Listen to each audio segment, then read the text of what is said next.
And welcome to Your Finance TV. We're here with Jeffrey Hughes, founder at Alpha Insights. So we're in the final furlongs of 2023, and Jeff published his weekly playbook on Sunday, which is available on Substack at hugeinsights.substack.com. And of course, before we dive right into it, don't forget to like and subscribe to Your Finance TV. We're edging up on 6,000 followers, so thank you very much for all your support. Jeff, welcome back. How are you? I am well. Great to be here, Mehdi. Thanks for having me on the show. So there's lots going on, even as we, crawl into the end of 2023. There's some decent movements. Might not be on the most voluminous times, but there's things going on. So why don't we kick off as usual with our top down? Yeah, the S&P 500 had a really big week last week. It was up 2.5%. The Dow Jones Industrial Average made a new all-time record high. That has been confirmed today by the NASDAQ 100, which also made a new all-time record high today. We're going to have a little egg on our face if the S&P follows through, and there's really no reason why it shouldn't. I mean, it's only about 60 handles below. It's 2022 high, and if they can't push it above then above that level now, I don't know how they're ever going to. So, we're kind of sitting here with bated breath, and there's a couple of explanations for what's going on, and we'll dig into that. But this week we've got Nike's earnings. It's a Dow component; those come out on Thursday, and then we've got PCE data due out from the BLS on Friday. And I think a lot of people are focused on that. Core PCE. It is kind of the Fed's quote unquote preferred measure of inflation. We have seen some upticks in the data as of late, so it'll be interesting to see if those upticks persist and are consistent with what we saw in the CPI, or if we get something that's a little more on the soft side, consistent with the whole soft landing, narrative that seems to have been adopted by virtually everybody. Let's call it the consensus view at this point. We remain a little bit skeptical. We see that the rally off of the October 2022 low is a very choppy, overlapping recovery rally. It looks to us to be a corrective waveform, and if our analysis is correct, then the S&P should not make a new record high. If it does make a new high, it doesn't necessarily mean that presumption was incorrect. It just means that it's a different waveform. And so there's really two options if the S&P breaks out to confirm the Dow and the NASDAQ. And the first is that, super cycle wave 3 is not yet over. So we're still in the midst of cycle wave 5 of super cycle wave 3, and we've got a little bit higher to go. And if that's the case, then we would have a target of 5,100 on the S&P. The other potential option is that, the S&P 500 is tracing out a different type of corrective waveform known to Ellioticians as an expanded flat. And an expanded flat occurs when the B wave, which is the recovery rally we're in right now, makes a slight new high, typically about 1 to 2% above the prior high. It can be higher. We've seen it, as high as say 20% above. And if that were the case, this whole explanation would be more academic than anything. But if it's consistent with history, 1 to 2% modest new high followed by an epic plunge to significant lower lows than, say, the October 2022 low. So we've got those two possibilities, right? And the question is, what's more likely?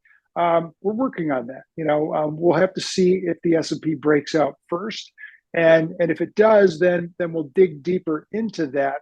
But at this time, I think the supporting evidence around the market right now continues to suggest that the broad market has a much more bearish story to tell, and that investors would do well not to chase into seasonally strong year end, but to use this as an opportunity to raise cash, to minimize net equity exposure, and move to the sidelines. And we'll jump into the reasons why we think that's the right move going forward. Fantastic. Thank you for that, Jeff. And this week you've kind of kicked off your piece old school. We're talking about the Dow theory. So why don't you talk to us about that? Yeah, Dow theory is widely believed to be kind of an arcane methodology of looking at the markets for confirmations, right? It actually happens to be the basis of all technical analysis. And Charles H. Dow developed Dow theory back in the, and just so those who don't know him, he started the Dow Jones Company, created the Dow Jones Industrial Average back in 1896. And Charles Dow was really kind of a pioneer in market analysis. And his primary theory was that markets need to confirm, averages need to confirm. And so they had divvied up the major companies into industrials, transportations, and utilities. That's what the economy was back in his realm, right?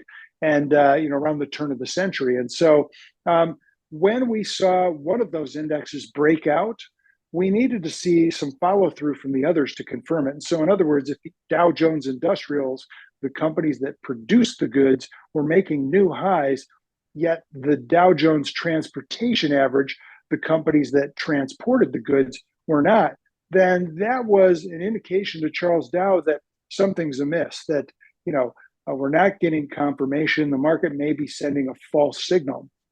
And so based on this non-confirmation, he would have chosen to, exit the market or reduce exposure, hedge, so to speak. And if we continue to see a non-confirmation persist, the Dow Industrials would probably roll over, and that would have been a great call. That was a market timing,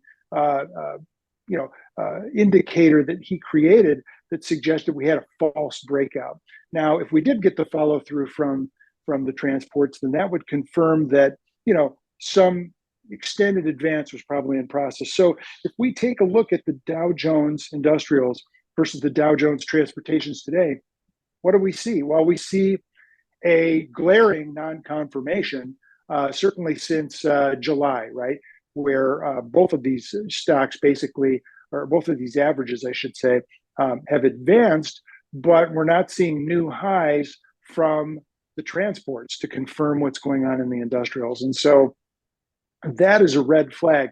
But we could take it back further. We could take it all the way back to the 2022 highs, right? And we're not seeing new highs from the transports there either. And so the bottom line is simply this. We've got a very large degree non-confirmation in place from a Dow theory perspective. And that non-confirmation is a bearish condition until proven otherwise, right? And so, at this point, we continue to see what happens first. Either the Dow Jones Industrial Average is going to peak and roll over, or the Dow Jones Transportations are going to break out to a new high and confirm. And until one of those two things happens, we're kind of in a neutral space here. Oh, great. I haven't had a Dow theory explained to me that clearly in a very long time. So I appreciate that recap. And I'm sure a lot of our viewers are kind of sitting there thinking that makes a lot of sense. So, always good going old school sometimes. And, from Charles Dow to Humphrey Lloyd, staying in the old school sort of sentiment. But how does the NYSE moving balance indicator index look? Yeah, again, we've been talking about this for a number of months here because the NYSE moving balance indicator developed by Humphrey Lloyd back in the 1960s and detailed in his 1976 book entitled Moving Balance Systems is a very, very reliable breadth thrust indicator. It's in fact the most reliable because it has no false positives in the historical record. We go back to about 1965 looking at the data since then, and it's actually been a pretty strong indicator of durable market advances, those that translate to, say, 25% gains or greater without seeing at least a 10%, or I should say at least a 20% pullback since 1965. And so it's marked every single one of those with no false positives. So that's one of the reasons we put a lot of stock in the MBI. Now, the problem that we have right now is that the MBI is not confirming the breakout in stocks. We're not seeing the breadth thrust that we would normally associate with a new durable market advance. There have been other measures. One in particular, the Zweig version of the breadth thrust, that has given a couple of indications, and that's gotten a lot of technicians excited, thinking that the Zweig breadth thrust is pretty good, and it is pretty good, but it's not perfect. And the thing that I think about the MBI that really leaves me, concerned about what we see going on in the market today is this lack of significant push. It didn't just miss by a little bit, but it missed by a lot. the peak was about 73% in the MBI. Normally, it needs to get above 85% in order to signal a surge in the market's breadth. We just didn't see that. In fact, it's rolled over significantly. And as of Friday's close, it was 54%. So we're seeing the opposite occur as more and more folks are talking about this broadening out in the market. It's not showing up in the MBI. So that's a problem, right? Meanwhile, if we look at the percentage of stocks above their 50-day moving average in the S&P 500 index, that's now reached 90%, an extreme overbought condition when unattended by a breadth thrust from the MBI has typically marked a peak in stock prices within a few days and is typically followed by a significant trend reversal. So that has us concerned at this point. So, Jeff, we've discussed CTA positioning a few times recently, and at this point, things seem to have dramatically changed. Can you talk us through what you're seeing on the CTA positioning side? Yeah, so CTAs have completely flip-flopped from a record net short position of 160 billion in global equities 7 weeks ago, near the October lows, to now a record net long position of $230 billion in global equities. This is a complete flip-flop in 7 weeks, and it is an all-time record high for CTAs. So the question is, who's left to buy if CTAs are all in at this point? They are the marginal buyer, the trend follower. Here's the real problem. Because CTAs are trend followers, if the market does start to roll over, as we suspect it will in the not too distant future, CTAs will begin to aggressively reduce that exposure. And they're reducing from a record high. So we should expect record selling from CTAs by definition. Understood. Makes sense. So dealer gamma exposure, how's the correlation looking between dealers' gamma exposure and the S&P's sort of directional outlook? Yeah, as you can see from this chart, Mehdi, it's highly correlated, right? And in fact, options market makers, aka dealers, their gamma positioning has actually rallied fourfold from an actual new record low of negative $2.61 billion back near the October lows to now 7.91 billion. So a fourfold increase off those lows in about 7 weeks. That is an incredible move, and we see it, basically exactly correlated to the trend of the market. And what exactly is going on here? Well, we've got market makers who are offering call options on the S&P 500 or the big stocks in the S&P 500 like Apple and Microsoft, et cetera. And every time they get lifted, they have to go out and buy stock to hedge their position, right? Because they are now short a call option. And so as the market continues to move higher, they are forced to buy more and more stocks. And so that has moved them to a very positive gamma position right now to the tune of $7.9 billion. If in fact the market does move against them, they will need to reduce that gamma exposure in order to maintain a delta neutral options book. That's their objective. They're not trying to make a directional bet on the market. They're simply trying to make sure that they don't lose money on the position that they already have, that they simply traded to make a spread. And so this is the reality of the options market.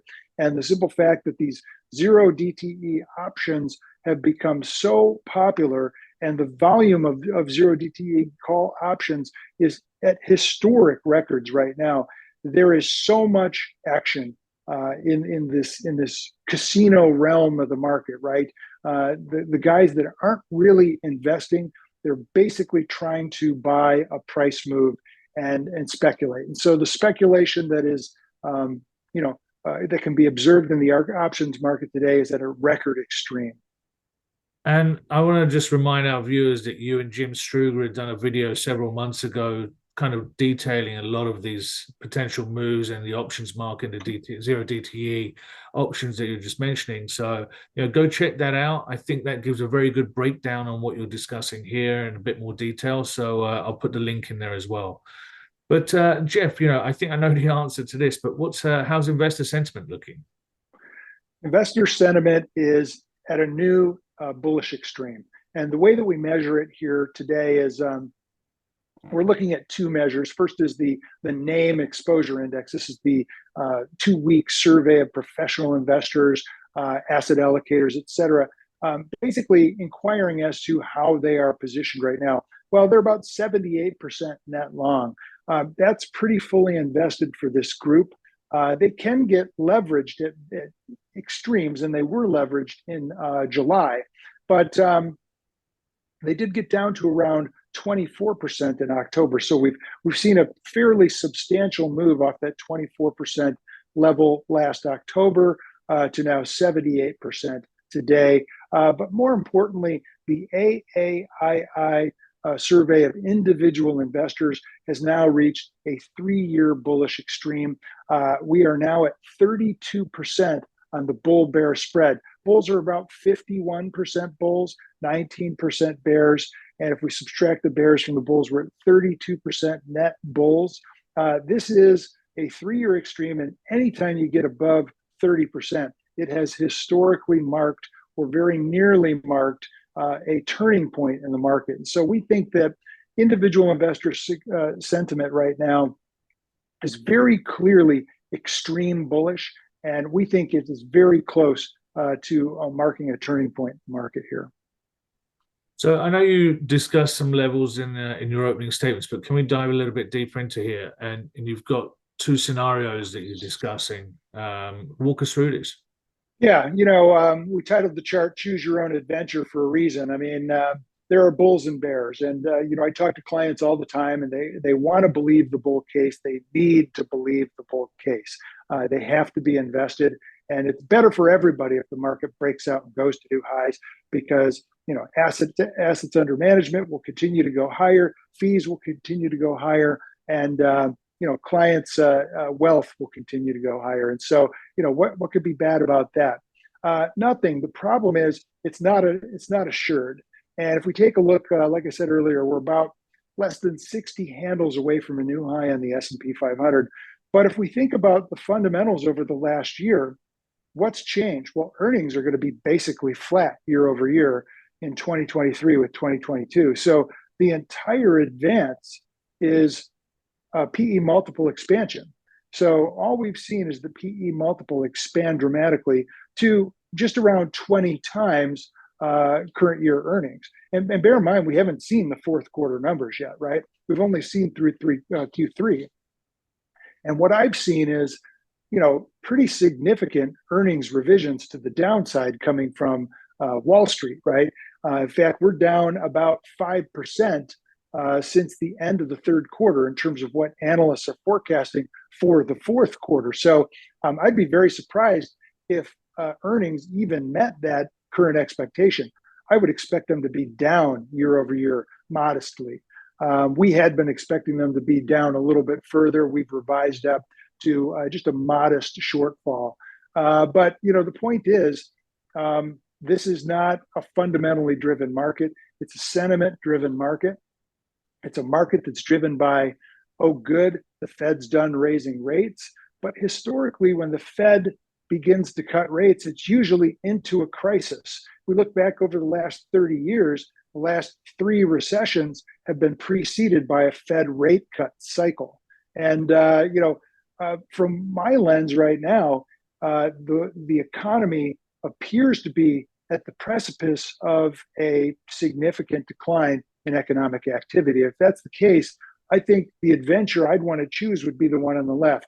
Our preferred count on the S&P is a bearish count. And like I said, it could break out to a new high and still be a bearish count. We would just have to change the labeling slightly. The initial wave 1 decline would be wave A, and the wave 2 advance would turn to wave B of an expanded flat formation. We would then expect a slight advance up to say about 48.90 before we expect to see the market make a dramatic turn to the downside. So that would be our expectation if we did see the S&P break out to a new high. The other alternative is that we are in a fifth wave. We don't really see that as being the highest probability because it's so out of proportion to waves 1 and 2 that it just doesn't make sense. It looks more like a corrective waveform than an impulsive waveform.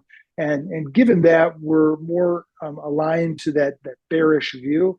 But if in fact we do see the market continue to move higher above, say, that 48.90 level, then we could come up with a target of 5,100 as kind of our bull case target. From that level, I would expect the market to peak again and begin its downward trajectory.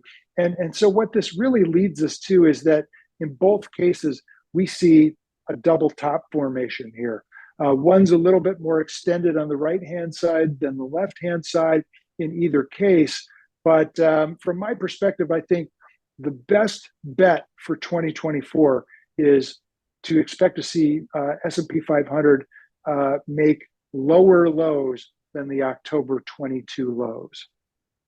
So, Jeff, with all that said and done, we kind of need to figure out how to best position ourselves, right? And obviously, in your weekly piece, you do give a breakdown on some top actionable trade ideas. You have your 5 longs and 5 shorts. So I would urge our viewers to go subscribe and go check those out in more detail. But from a higher level, are there any sectors that you like, whether it's on a valuation basis or on a relative strength basis? Is there anything that comes to mind that you'd want to be more exposed to?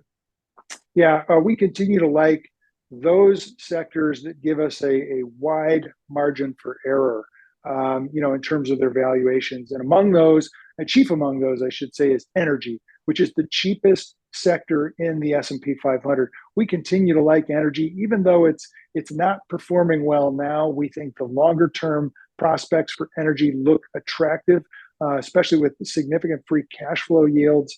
And companies like, say, Chevron and Exxon pay very, very nice dividends, 4%, 3.4% respectively. And these companies are generating, gargantuan free cash flow yields. So these are very, very cheap stocks. And we do not think that the demand for energy is going to disappear anytime soon. It may be impaired by the recession of 2024 that we're anticipating, but we think it's a supply-driven market right now, and we think it's more likely that supply will be curtailed and push prices higher. And whether that's a function of geopolitical, chaos, or just more production cuts out of the Middle East. In either case, we think supply will remain constrained relative to demand. When we think about relative strength right now, clearly tech is in the driver's seat. It has been for some time. We've seen a rollover in communications and discretionary, and we think tech is next. We actually are pretty excited about 3 areas of the market, surprisingly, and that's utilities, staples, and REITs, which are highly defensive. And historically, in that period of time between the last Fed rate hike and the first Fed rate cut, those 3 areas of the market tend to really begin to exert themselves from a relative strength perspective. They tend to outperform. And so this is a place where I think there is an opportunity to achieve some alpha as we see the market, starting to flatten out and roll over into 2024 and a recession. And so those would be areas that I'd be focused on. Another area that could potentially look attractive would be healthcare. Healthcare are seeing the largest positive revisions in earnings. Right now, the relative strength is terrible. So we'd want to see a change in that. But we're seeing significant improvement in utility staples and REITs. We're also not completely,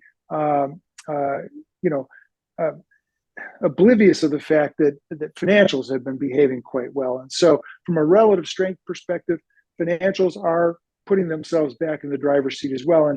And we think there might be a trade there. We're not especially fundamentally, bulled up on financials for any specific reason. They're very cheap, but I also think there's a lot of risks to financials in 2024, 2025. So from a relative strength perspective right now, financials may have a little more oomph to them. They may be able to extend this relative strength rally, but we'd be shifting more defensive looking out into 2024.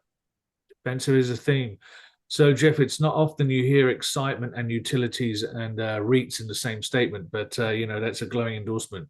So, Jeff, as always, thank you so much for sharing your thoughts from Alpha Insights. Always a pleasure, Mehdi. And to our viewers, I would urge you, as always, to check out Jeff's content on Substack. The address is hugeinsights.substack.com. Until next time, thank you for watching and good luck investing.